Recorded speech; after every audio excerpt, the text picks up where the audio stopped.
Hi, എല്ലാവർക്കും നമസ്കാരം. ഒരു പുതിയ വീഡിയോയിലേക്ക് സ്വാഗതം. മർക്കോസിൻ്റെ സുവിശേഷത്തിൻ്റെ ഓവർവ്യൂ ഇന്ന് നമുക്കൊന്ന് നോക്കിയാലോ. വളരെ സിമ്പിളും ബ്യൂട്ടിഫുള്ളുമായ ഒരു ഫ്രെയിംവർക്കാണ് മർക്കോസിൻ്റെ സുവിശേഷം. ആദ്യ ചാപ്റ്ററുകളിൽ തന്നെ കാണുന്നത് ഗലീലയിലും ചുറ്റുവട്ടത്തുമുള്ള യേശു അപ്പച്ചൻ്റെ മിനിസ്ട്രി വർക്ക്. പിന്നെ കാണിക്കുന്നത് ഒരു യാത്രയാണ്, യെരുശലേമിലേക്കുള്ള യേശു അപ്പച്ചൻ്റെയും ശിഷ്യന്മാരുടെയും ഒരു യാത്ര. അതിനുശേഷം അവസാന ചാപ്റ്ററുകളിൽ യെരുശലേമിൽ നടക്കുന്ന സംഭവങ്ങളാണ് കാണിക്കുന്നത്. ഇതാണ് ഈ സുവിശേഷത്തിൻ്റെ ഒരു ഫ്രെയിംവർക്ക്. ഇങ്ങനെ 3 പാർട്ടായി നമുക്ക് എളുപ്പത്തിൽ വായിക്കാവുന്ന ഒരു സുവിശേഷമാണ് മർക്കോസിൻ്റെ സുവിശേഷം. പിന്നെ ഒരു കാര്യം, മത്തായിയുടെ സുവിശേഷം ഒരു സീരിയൽ പോലെയാണ്, അല്ലെങ്കിൽ ഒരു മുത്തശ്ശി കഥ പറയുന്നത് പോലെയാണ്. ഓരോ കാര്യവും നല്ല വിശദമായിട്ടാണ് എക്സ്പ്ലെയിൻ ചെയ്യുന്നത്. ഉദാഹരണത്തിന് യേശു അപ്പച്ചൻ്റെ വംശാവലിയിൽ തുടങ്ങി രാജപദവി കാണിച്ചു കൊടുത്ത് പിന്നെയാണ് യേശു അപ്പച്ചൻ്റെ ഡിവിനിറ്റി കാണിക്കുന്നത്. എന്നാൽ മർക്കോസ് നേരെ കാര്യത്തിലേക്ക് കിടക്കുകയാണ്. മർക്കോസ് 1:1, അതായത് ആദ്യത്തെ വാക്യത്തിൽ തന്നെ പറയുകയാണ് ദൈവപുത്രനായ യേശു ക്രിസ്തുവിൻ്റെ സുവിശേഷമെന്ന്. യാതൊരു ബിൽഡപ്പുമില്ല. യേശു ക്രിസ്തു ദൈവപുത്രനാണെന്ന് ആദ്യ വാക്യത്തിൽ തന്നെ നമ്മളെ അറിയിച്ചു തരികയാണ്. യാതൊരു സംശയം വേണ്ട എന്ന്. ഈ ഒരു സ്പീഡ് ഈ സുവിശേഷത്തിൽ ഫുള്ളും നമുക്ക് കാണാം. അപ്പോൾ ഓരോ പാർട്ടും ഇനി നമുക്കൊന്ന് നോക്കിയാലോ. ആദ്യ ഭാഗം ചാപ്റ്റർ 1 മുതൽ 8 പകുതി വരെ ഇവിടെ യേശു അപ്പച്ചനെ ഇൻട്രൊഡ്യൂസ് ചെയ്യുകയാണ്. അതിനൊപ്പം തന്നെ യോഹന്നാൻ സ്നാപകൻ്റെ മാനസാന്തര ശുശ്രൂഷയും കാണാം. പിന്നെ ശിഷ്യന്മാരെ സെലക്ട് ചെയ്യുന്നത് കാണാം. പിന്നെ യേശു അപ്പച്ചൻ ഗലീലയിലും ചുറ്റുവട്ടത്തുമുള്ള പ്രവർത്തനം, അതായത് ഹീലിങ്ങുകൾ, മിറാക്കിൾസുകൾ, പിശാചുകളെ പുറത്താക്കുന്നത്, ഇവയെല്ലാം കാണാം. ചാപ്റ്റർ 1 മർക്കോസ് 1:1 പറയുന്നു സുവിശേഷത്തിൻ്റെ ആരംഭം.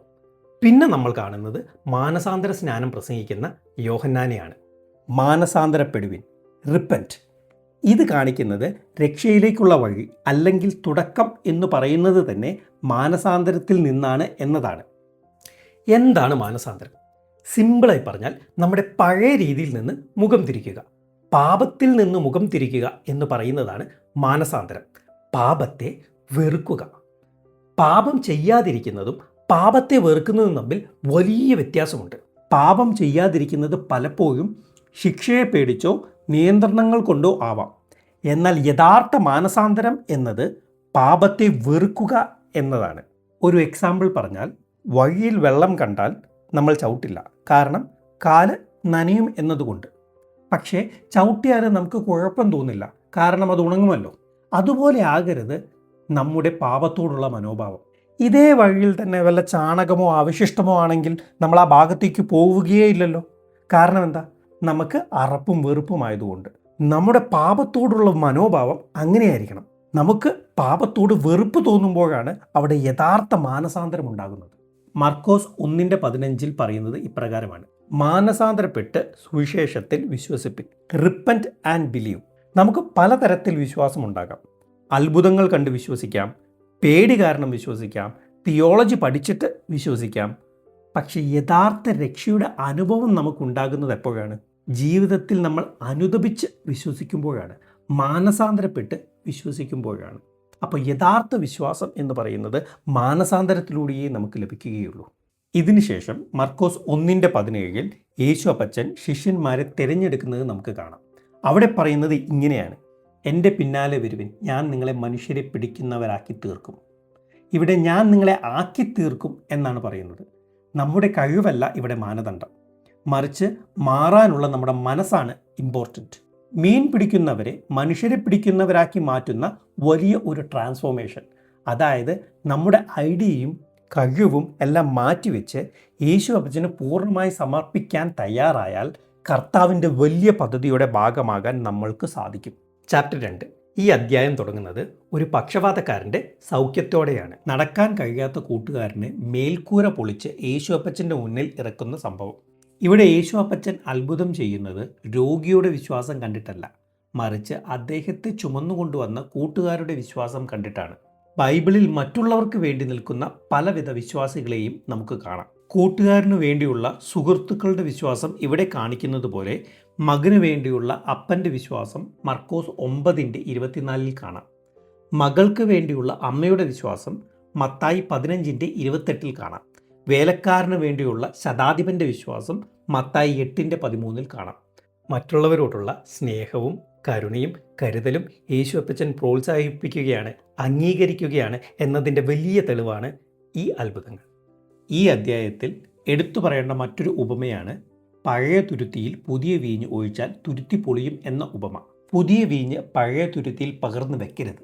പകർന്നു വെച്ചാൽ തുരുത്തിയെ കീറിക്കളയും, വീഞ്ഞും തുരുത്തിയും നശിച്ചു പോകും. പുതിയ വീഞ്ഞ് പുതിയ തുരുത്തിയിലാണ് പകരേണ്ടത്. ഇവിടെ തുരുത്തി നമ്മളും വീഞ്ഞ് പരിശുദ്ധാത്മാവുമാണ്. ഈ ഉപമ നമുക്ക് പല രീതിയിലെടുക്കാം. പഴയ മനുഷ്യനിലേക്ക്, അതായത് മാനസാന്തരപ്പെടാത്ത മനുഷ്യനിലേക്ക് പരിശുദ്ധാത്മാവ് വന്നാൽ ഉണ്ടാകാവുന്ന ദോഷമാണ് ഇവിടെ കാണിക്കുന്നത്. അല്ലെങ്കിൽ മാനസാന്തരപ്പെട്ട് പരിശുദ്ധാത്മാവിനെ ലഭിച്ചുകൊണ്ട് ഒരു പുതിയ മനുഷ്യനായി മാറിയ ഒരാൾ പിന്നീട് പണ്ടത്തെ രീതികളും പണ്ടത്തെ ആചാരങ്ങളും പഴയ നിയമത്തിലെ കാര്യങ്ങളും കൂടെ കൊണ്ടുപോകാൻ നോക്കരുത്. പുതിയ വീഞ്ഞ് പുതിയ തുരുത്തിയിൽ തന്നെ വേണം, അല്ലെങ്കിൽ അത് പൊളിഞ്ഞ് പഴയതിനേക്കാൾ കഷ്ടമാകും. മാനസാന്തരപ്പെട്ട് പരിശുദ്ധാത്മാവ് ലഭിച്ച ഒരു വ്യക്തി പരിശുദ്ധാത്മാവ് വഴി നടത്തുന്ന മാതിരി വേണം പിന്നെ ജീവിക്കാൻ.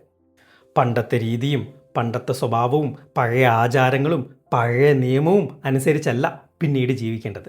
ചാപ്റ്റർ 3 രണ്ടാമത്തെ അധ്യായം തുടങ്ങുന്നത് ഒരു പക്ഷപാതക്കാരനോട് സുഹൃത്തുക്കൾക്കുള്ള സ്നേഹം കാണിച്ചുകൊണ്ടാണെങ്കിൽ, മൂന്നാമത്തെ അധ്യായം തുടങ്ങുന്നത് ഒരു കൈ ശോഷിച്ച മനുഷ്യനോട് പരീശന്മാർക്കുള്ള സ്നേഹമില്ലായ്മയെ കാണിച്ചുകൊണ്ടാണ്.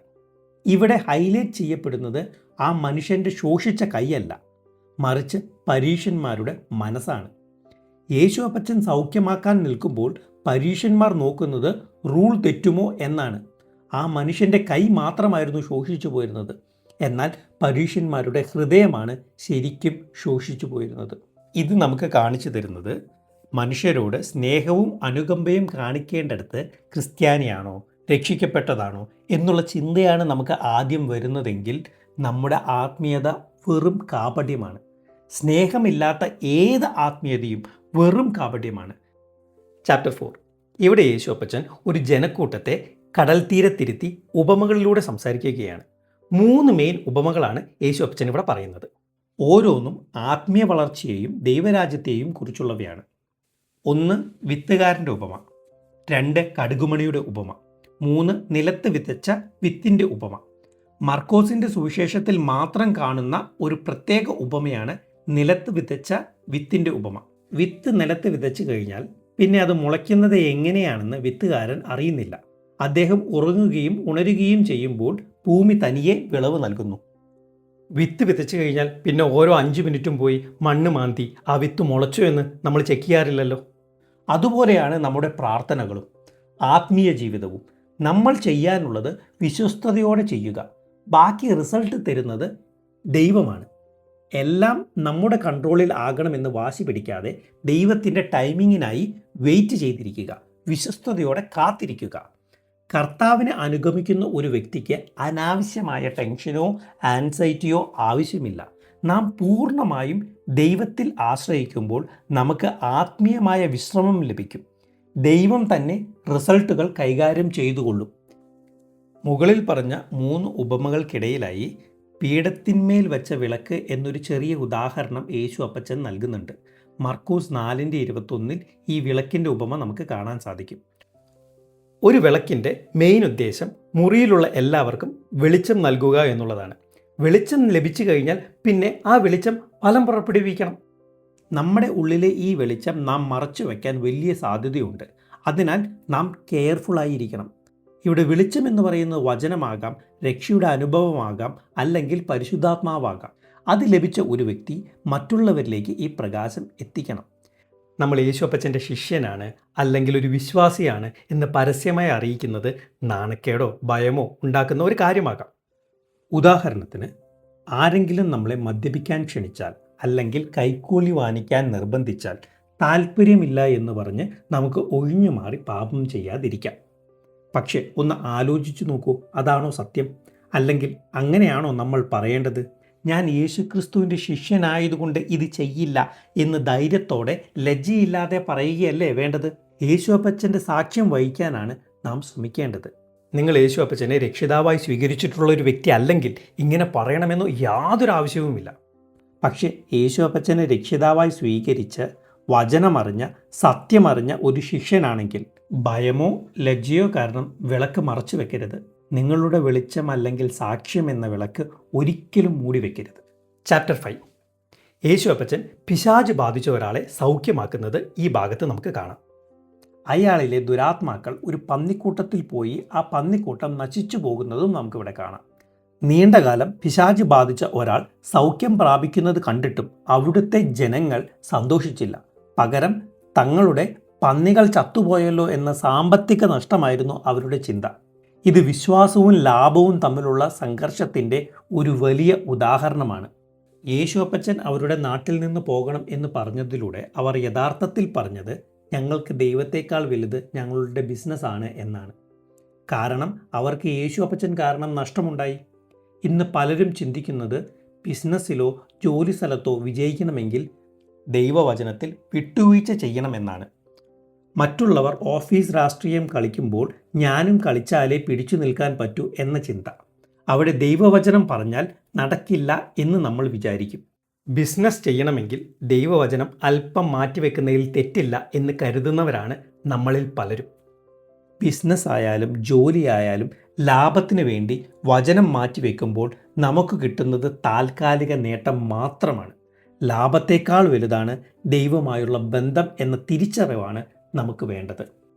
ചാപ്റ്റർ 6. സ്നാപക യോഹന്നാനെ ഹെരോദാവ് കൊല്ലുന്നത് ഈ അധ്യായത്തിൽ നമുക്ക് കാണാം. അതിനു മുമ്പായി 6:20 നമ്മളൊന്ന് ശ്രദ്ധിച്ചു നോക്കണം. ഇവിടെ യോഹന്നാൻ നീതിമാനും പരിശുദ്ധനുമാണെന്ന് ഹെരോദാവിന് അറിയാമായിരുന്നു. അതുകൊണ്ട് തന്നെ ഹെരോദാവിന് യോഹന്നാനോട് ആദരവും ഉണ്ടായിരുന്നു. ഹെരോദാവിൻ്റെ രീതികൾ തെറ്റായിരുന്നിട്ടും യോഹന്നാൻ്റെ വാക്കുകൾ സന്തോഷത്തോടെ കേൾക്കുമായിരുന്നു. ഈ അവസ്ഥ ഇന്നത്തെ പല ക്രിസ്ത്യാനികളുടെയും ഒരു റിഫ്ലക്ഷനാണ്.